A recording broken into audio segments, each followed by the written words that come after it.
Halo semuanya, selamat datang di podcast kita yang sangat seru ini. Dan sebelum masuk pada intinya, saya akan memperkenalkan nama dulu. Nama saya Tita Vesdalenty Halawa, Fakultas Ilmu Komunikasi. Nah, di sini podcast kita kali ini kita akan menjelaskan atau mengobrol tentang PR atau yang bisa disebut public relation, tapi dengan cara yang mudah dimengerti dan dipahami teman-teman semua.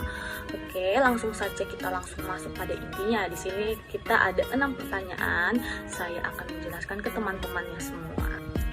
Oke, sekarang kita masuk pada pertanyaan pertama, yaitu apa sih itu public relation atau disebut dengan PR, serta jelaskan definisi dan perannya. Kita ketahui dulu bahwa PR itu adalah sebuah organisasi yang membangun hubungan baik dengan publik, baik itu pelanggan, media, atau karyawannya sendiri. PR juga berperan penting untuk menjaga citra perusahaan, menangani isu-isu sensitif, dan tentu saja menjaga komunikasi agar tetap lancar kepada audiensnya. Oke, kita masuk pada pertanyaan kedua. Apa sih pertanyaan kedua itu? Apa perbedaan utama komunikasi internal dan eksternal dalam PR? Serta jelaskan dengan contoh. Kita masuk dulu pada apa sih komunikasi internal itu? Komunikasi internal itu komunikasi yang terjadi di dalam organisasi. Contohnya, perusahaan ngasih informasi kepada karyawan lewat email atau rapat. Ini juga penting banget ya, supaya karyawan juga tahu apa yang terjadi di dalam perusahaan. Dan mereka bisa juga lebih loyal maksudnya ya. Oke, sekarang kita akan menjelaskan apa sih itu komunikasi eksternal. Kalau komunikasi eksternal itu adalah komunikasi orang di luar perusahaan seperti media, pelanggan, stakeholder lainnya. Sedangkan contohnya apa sih? Yaitu ada press release, iklan, kampanye sosial yang dilakukan oleh perusahaan buat meningkatkan citra mereka di mata publik. Begitu teman-teman. Oke, tadi kita sudah masuk ke pertanyaan 1 dan 2. Pasti teman-teman sudah mengerti kan ya. Sekarang kita masuk pada pertanyaan ketiga. Yang ketiga itu pertanyaannya, bagaimana PR dalam mengatasi situasi krisis komunikasi dalam suatu organisasi serta berikan contoh nyata. Kita ketahui dulu bahwa PR itu bukan cuma untuk mempromosikan saja ya, tetapi juga dia harus bisa mengatasi krisis komunikasi.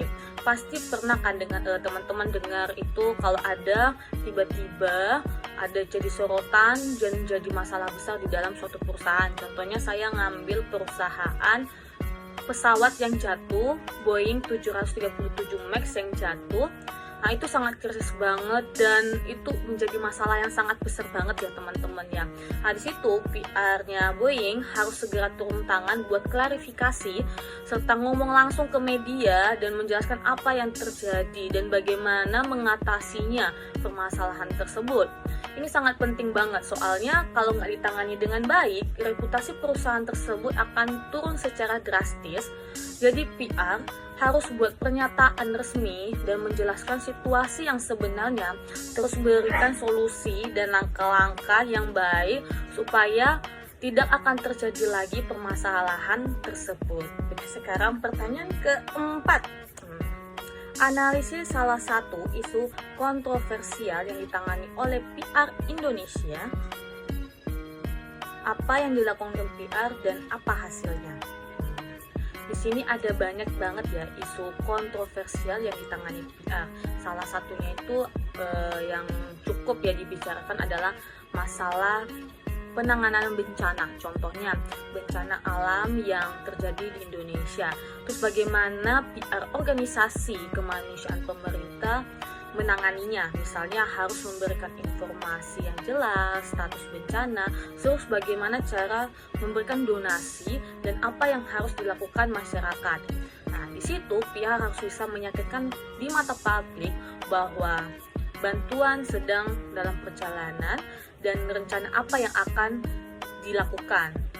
Terus tindakan PR di situ juga harus bisa mengeluarkan atau mengupdate secara berkala lewat media sosial serta melakukan press release, bahkan mungkin bisa melakukan siaran langsung yang bisa menunjukkan bantuan sudah diberikan.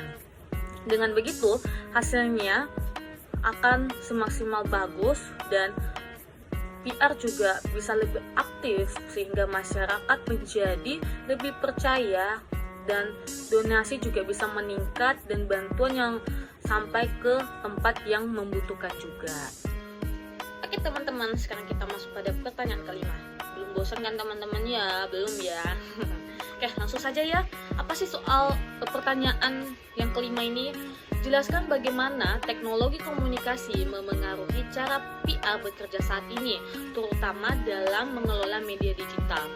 Dulu, PR itu lebih banyak mengandelin surat kabar, menggunakan surat kabar maksudnya ya, radio atau TV. Tapi sekarang karena sudah perputaran zaman ya, dengan adanya teknologi, PR itu berubah banget. Nah, dengan sekarang mereka menggunakan media sosial, di mana PR itu bisa langsung ngobrol secara langsung kepada audiensnya tanpa perantara. Contoh seperti Twitter, Instagram, atau bahkan TikTok sekaligus gitu. Kalau dulu perusahaan itu cuman bisa ngomong tuh hanya satu saluran komunikasi, tapi sekarang banyak pilihan ya buat ngobrol langsung. Nah, sehingga PR juga harus lebih cepat sekarang karena informasi itu bisa langsung viral dalam hitungan beberapa menit, saking itu teknologinya itu sudah canggih ya teman-teman sekarang ya. Nah, makanya PR itu harus lebih respon itu harus lebih cepat lagi gitu. Nah, misalnya kalau ada hoax atau isu yang beredar, mereka juga harus cepat mengatasinya, bagaimana gitu cara mengatasi masalah itu. Nah, dengan teknologi juga PR harus memantau secara real time bagaimana opini publik itu bisa berkembang, misalnya dengan alat pemantauan media atau bahkan analisis sentimen di media sosial tersebut. Oke, sekarang kita masuk pada pertanyaan terakhir, yang keenam ya. Pilih salah satu kampanye PR lokal atau internasional dan analisis faktor kesuksesannya. Oke, di sini saya akan mengambil contoh perusahaan yaitu yang logo yang lagi viral yaitu Mulai Aja Dulu, dan itu diluncurkan oleh Tokopedia pada tahun 2020 sebagai bagian dari upaya untuk menginspirasi masyarakat Indonesia agar memulai usaha mereka sendiri, terutama platform e-commerce Tokopedia.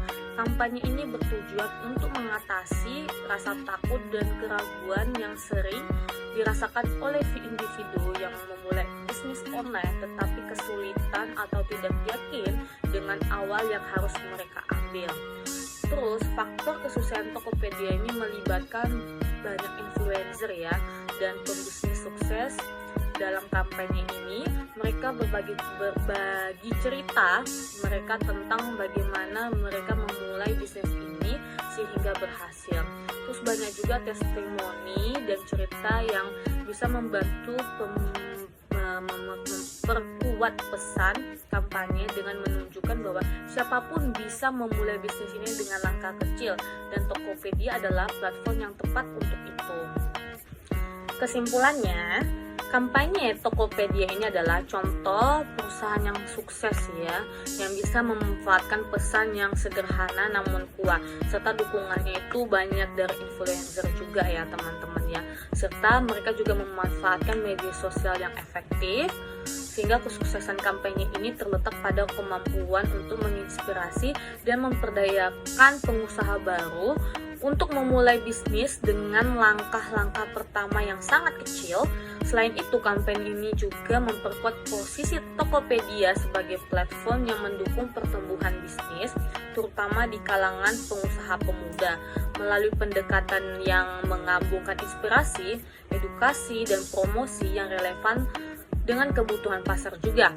Tokopedia berhasil menarik perhatian dan meningkatkan penggunaan platform mereka, sehingga mereka sudah terkenal ya di mana-mana gitu. Oke, itu dia obrolan kita yang seru ini tentang dunia PR, dimana kita bisa tahu ya bagaimana krisis komunikasi dan kampanye PR itu bisa sukses. Semoga podcast saya ini bisa menjadi referensi buat teman-teman yang tertarik dengan PR alias public relation. Oke, saya akan mengundurkan diri pada hari ini. Bye-bye teman-teman.